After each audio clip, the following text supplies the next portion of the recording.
Hello. About 6 months ago, I asked you how big is the 100 tournament target in your in in your legacy, in your expectation of legacy, and you said I don't know. It depends how the season goes. Ask me again in 6 months. Now it's 6 months later, Okay. and I'm asking you again. So I'm not thinking about it because to win tournaments is not an easy thing to do.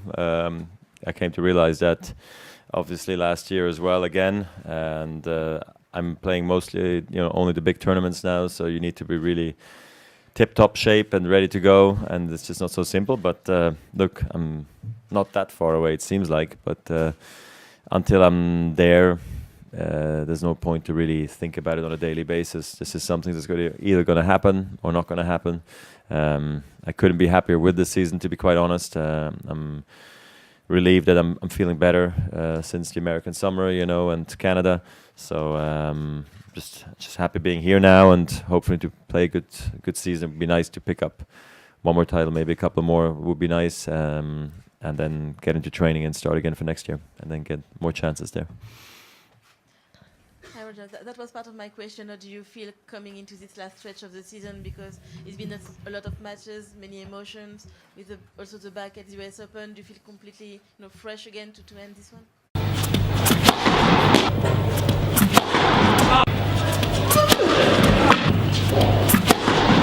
Hi, I'm Sam Gruff, the world's fastest server. To watch the free videos, click on the link. Yeah, I had good practice after the Labour Cup. I played well there. Then came early to Tokyo, and then here since Thursday night. So I'm really I've arrived as early as ever here in Shanghai for the tournament, and been practicing for hours on the center court. Been kept busy as well, which gets me in the right mindset. To be quite honest, because I'm here for a reason. I'm here for a purpose, trying to do well, hopefully winning the tournament. So it's definitely one of the goals of the season for me here, this tournament. I always make it as a priority that I will be in good shape for Shanghai. And then the rest sort of takes care of itself after that, Basel, the indoor season, and London. So I'm happy I'm here, and I'm happy I'm healthy. So that's good. Roger, it's been 2 years since you were in Shanghai last time. What do you feel it stays the same, and what do you feel different in Shanghai? And tell us about the experience with your metro this morning. And what was whose idea was it? I couldn't tell you if there is 5 more buildings in the city or 150 since the last the 2 years ago that I was here. But like any other event, 2 years later the tournament's a bit better. It could be subtle changes. It could be within the organization. Things are working even smoother. Looking forward to seeing my fans when I'm playing, of course. I think the fan support I'm getting now this year is even maybe the best I've seen so far. I think maybe I was just thinking the other day, a year and a half ago, when I said I was not going to play for the rest of the season anymore, and I was going to miss the tournament here. Maybe some fans here in China or in Shanghai thought I might never come back. It's true, actually, I never thought this way, but now that I'm here, I feel like a lot of fans are really, really excited to see me. So that's not a big change or a change, but it's just I feel like a sense of relief and really a happiness from their side, which is really good feeling to have. They're always there at my practice. They're there at the airport. They're there when I'm leaving from the airport. They're there at any event almost I'm doing to get a glimpse of me, which is very cool. And the metro experience was a great one. I grew up on public transport when I was younger in Switzerland. I used to take either tram, train, or bus to practice on a daily basis. And then also a lot of the train until about 20 years old, going to tournaments even in Italy, even internationally. So for me, it's something very normal. And with the tournament, we looked at a way to something I haven't done really before. Sorry. Well. Yes, okay. Well, we've wanted to do it once as well in New York, to go on the subway and stuff, but it just ended up never happening. And during the tournament, it's just kind of difficult to organize. And because I've been coming here for so long, I sometimes consider it my second home away from home, because I opened the stadium here, and I just feel very welcome here. That experience it the way the people do experience it. I mean, it's nice to be in a beautiful car and everything, but it's nice to go do that. So the experience, the idea really came from Tony and the tournament, but I've had that idea in the past in other cities, but it was a great experience. Enjoyed it. Super clean, swift, easy. I mean, 600 kilometers of metroways here in Shanghai. It's very impressive. I think the biggest in the world. So it was great to see it, to say the least. Roger, China has never has one top 100 males player. Finally, we got a junior one number one. Yeah. And he lost to Gilles Simon yesterday. I'm wondering if you have watched him a little bit, and could you tell us what's the crucial thing from junior to pro? I maybe saw 2 points from him yesterday, so it'd be wrong for me to comment on his game yet. But I was aware that he did win the U.S. Open. Didn't know he became world number one junior, so that's what he is at the moment. I hope he can finish that for himself.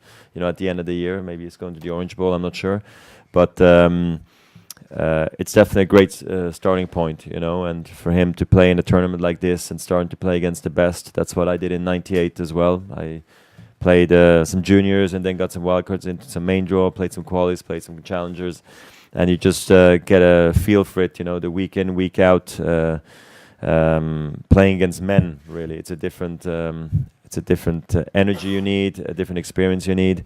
So I think here now it's about improving every single day. It sounds a bit crazy or a bit kitsch, but it really is like this. I think at this age you see things that maybe other players are doing on the court, off the court, and you can observe and learn. So I think that's really important of him, and then for him to choose the right things to take on board for his game and for his life, because you can also look at the wrong things that players are doing, you know, and that can then mislead you sometimes in a wrong direction. So I think this is where the team is really important, that they remind you as well what's the difference between right and wrong, and then just understanding where's your game best at. Is it indoors? Is it hard courts? Is it clay courts? Is it grass court? Is it in Europe? Is it in Asia? Where does he play his best, you know? And finding that out takes a few years, but you can just everything goes faster if you have the right team around yourself, you know. And then of course you got to listen to your coaches and your parents and just put your head down and work extremely hard and enjoy the process doing that. Roger, you talked about the metro being a normal experience and everything. When you're not at a tournament and just living life and everything, can you do those kind of normal things like regular people, or is it just even too hard? I mean, in Switzerland, I could definitely do it. The thing is, I'm always just in the car because I love driving my own cars, to be honest. That's why I drive probably at 40% of the tournaments I drive myself. Drive in Australia, in Wales, Miami, Cincinnati, Basel, you name it. There's so many tournaments. Stuttgart, I drove all myself, you know. So I like that. So I don't always need public transport anymore. But you know, sometimes I jump on the tram or on the bus or on the train with my kids real quick. So it does happen sometimes. In Switzerland, I know I can do it. In other countries where I'm not that experienced and I don't quite know the routes, I rather just take the car, you know, naturally. So, but I can still do it. Roger, I don't know if yesterday you had the chance to see the Beijing final, but my question is, No, I didn't see it. So. Are you surprising about the fact that Rafa keeps even winning on hard courts? No, not really. If you win, I mean, play the finals of the Australian Open, that's not losing in the first round. So I think he made his point already early in the season that he can play on hard courts. And I think he showed that 15 years ago that he can play well on the hard courts. The problem for him is just that he won 10 French Opens. So people just think, maybe yourself too, maybe you think he cannot play on hard courts because he won too many French Opens. But we all know the players that he's very good on hard courts. And he can even play on fast hard courts, you know. So he's just that good of a player. So I'm not surprised at all. I'm happy for him. It's a great week in Labour Cup we had together.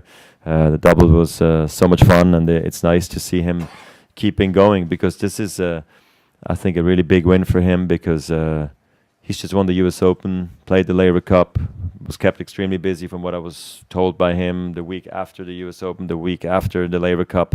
So for him to go to Beijing and win it right away, I expect him to pull out, to be honest, just because why not? And just come here to Shanghai, or maybe skip Asia, totally, why not? Because there's no reason for him to push it too hard, but that's Rafa. He's professional. He knows what he's doing, and even when he's doing, he can win. So it's a great win for him, and I'll see him tonight. So which is great. We got a Team Europe dinner, so that's going to be fun. Last two questions.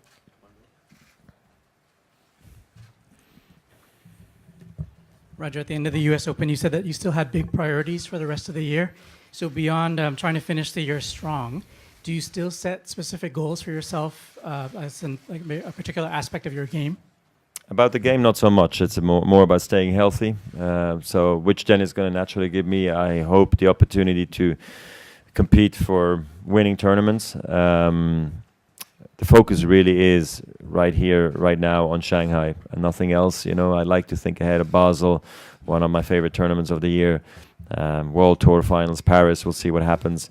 But it's short now. It's compressed, so it's week by week and just trying to do your absolute best. I've played extremely well this part of the season, but every year is different. I haven't played the end of the season last year, so I also don't quite know what to expect. But I'd like to win a couple of tournaments. That's the goal, but we'll see how it goes. All starts here on Wednesday. Anyone else? Last question.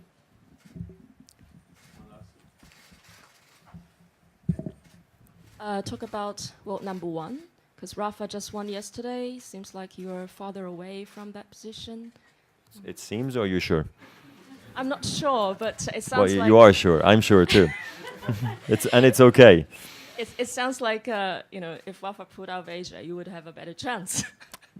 Yes, but it wouldn't be the same without him. So. No, it's just, talk about that, how you eye that goal for this year-end number one. I mean, like I said, after the US Open, after I lost, whatever Rafa was going to do, it didn't change my schedule. I can't play more than I'm already playing.